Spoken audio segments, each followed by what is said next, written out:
Well, as the Democratic Alliance gears itself up to march to Luthulu House over the rolling blackouts, we ask what political parties are saying to South Africans about their ability to deal with the Eskom crisis. And for more on this, we are joined by political party brand analyst, Dr. M.K. Zwakala. Dr. Zwakala, good morning to you. Welcome to the agenda and thank you for giving us your time. Morning, related to yourself and your viewers. We know we've got 3 reporters on the ground in the Johannesburg CBD, where you've got the Democratic Alliance at the Mary Fitzgerald Square gathering themselves. They're expected to start walking to Luthuli House at 10 o'clock. I think just from the moment that you heard the announcement that the Democratic Alliance was going to be marching, not to Eskom, but to Luthuli House to protest over load shedding, what was your immediate thought?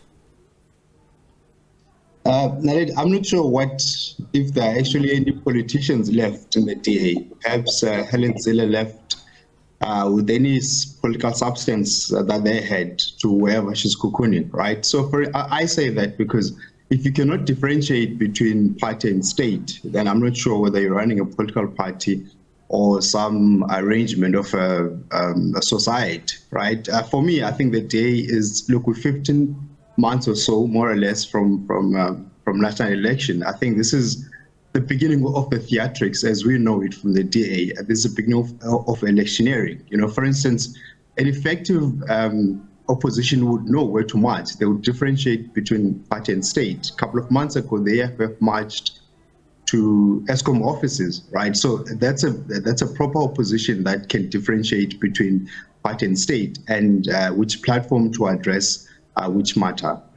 Yeah, I mean, you did hear from the African National Congress representatives standing outside Luthuli House waiting for this march by the DA to take place. One of them saying that this is about politicking. I mean, and you've touched on that as well, that this is about the race towards 2024. But what is this saying to the South African? If the ANC believes that this march by the DA is politicking, what is it saying particularly to the electorate as they watch these political parties in the run-up to 2024? I think South Africans generally are smart voters, right? They know where the problem lies. They know that obviously the ANC is the majority in government, right? And I think quite opportunistic because the opposition, they truly feel that the 2024 elections are contestable. And contestable in the context of opposition parties means a coalition government. And we now know that that's a disaster. We've seen it in municipalities. So for me, it is the DA is just not a believable political party.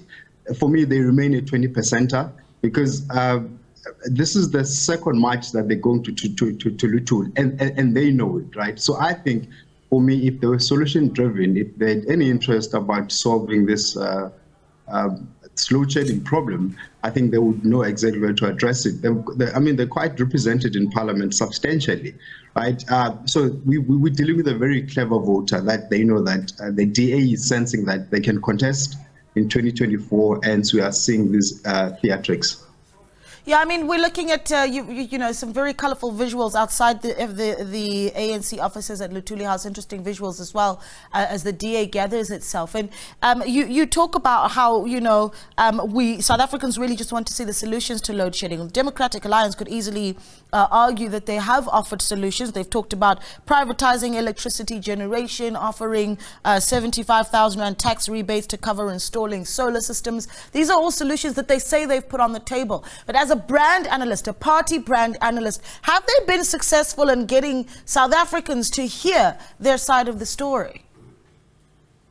It will be very difficult for the majority of South Africans to really listen to the DA. Yes, in certain instances, they do raise very valid points, right? But I think I've put forward this position before. The DA is dealing with image and reputation issues, right?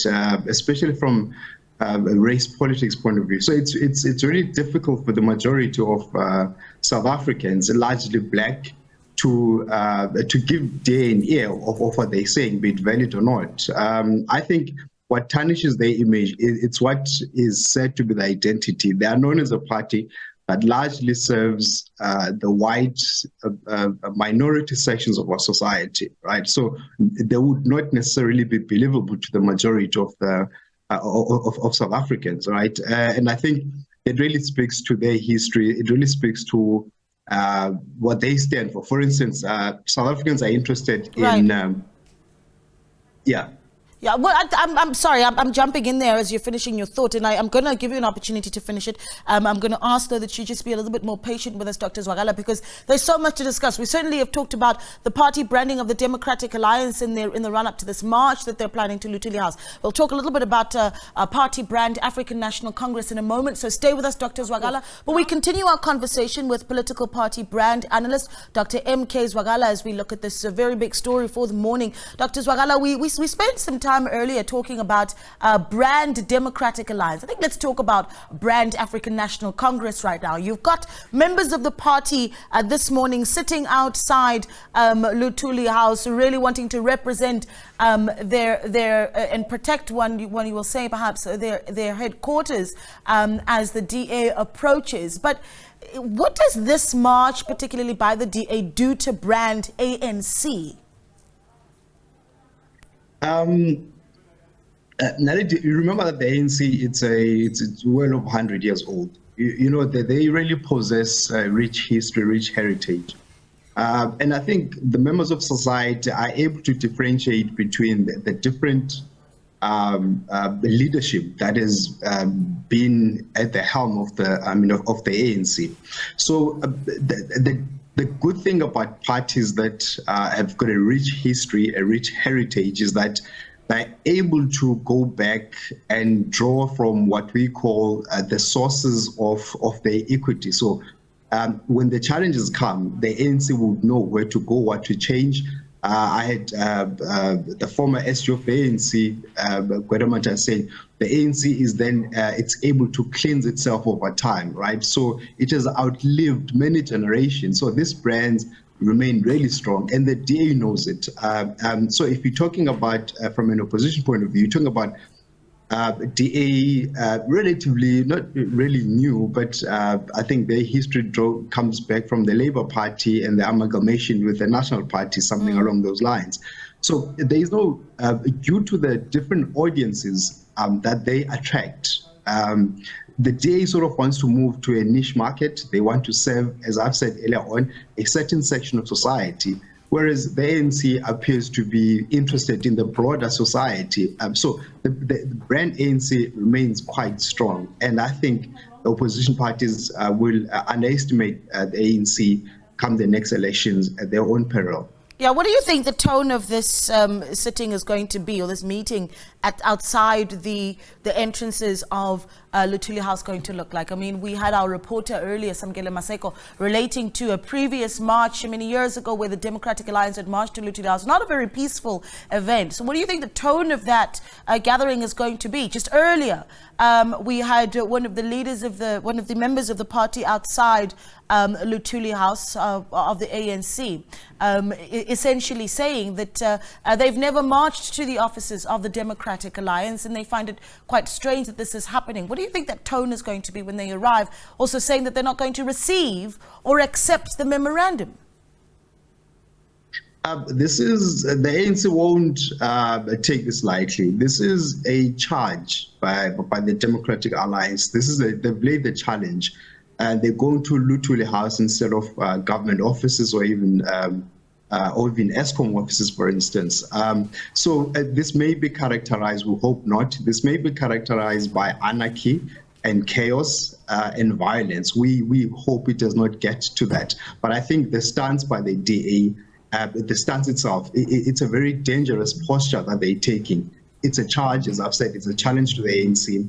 And anything may happen, because this is somewhat of an intimidation, because the DA knows exactly where to go, but then they're just looking to create noise, as I've said, for electioneering purposes. And so you've talked about electioneering.